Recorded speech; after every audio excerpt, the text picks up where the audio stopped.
নমস্কাৰ দৰ্শকসকল, অমূল্যবাণীলৈ আপোনালোক সকলোকে স্বাগতম জনাইছোঁ। আজিৰ ভিডিঅ'টোৰ বিষয় হৈছে 2026 চনৰ চৈত্ৰ নৱৰাত্ৰি আৰম্ভ হ'ব 19 মাৰ্চৰ পৰা আৰু মা দুৰ্গাৰ আগমন হ'ব পালকিত। পালকিত আহিলে সময় ৰহস্যময় হয় আৰু বিশেষ ডাঙৰ পৰিৱৰ্তন আহে মানুহৰ জীৱনলৈ। আৰু এই বছৰ 5টা ৰাশিৰ বাবে বিশেষ ভাল পৰিৱৰ্তন আহিব, মানে শুভ সময় হ'ব। আৰু বাকীসকল ৰাশিৰ লোক অলপ সাৱধানে থকা উচিত হ'ব। চৈত্ৰ নৱৰাত্ৰি আৰম্ভ হ'ব 19 মাৰ্চৰ পৰা আৰু সমাপ্ত হ'ব 27 মাৰ্চত। এই সময়খিনিৰ ভিতৰত আপোনালোকে মা দুৰ্গাৰ বিভিন্ন মন্ত্ৰ জপ কৰিব পাৰে। বিশেষকৈ ওম দুং দুৰ্গায় নমঃ মন্ত্ৰ জপ কৰি আপোনালোকৰ মনৰ ইচ্ছা পূৰণ কৰিব পাৰে।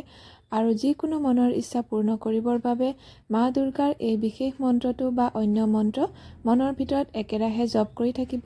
এগছি চাকি জ্বলাই 108 বাৰ জপ কৰিব ইচ্ছাটো কৈ। এতিয়া জানক বিশেষ শুভ পৰিৱৰ্তন পাবলগীয়া 5টা বিশেষ ৰাশি হৈছে মেষ ৰাশি, সিংহ ৰাশি, ধনু ৰাশি, মীন ৰাশি আৰু বৃষ ৰাশি।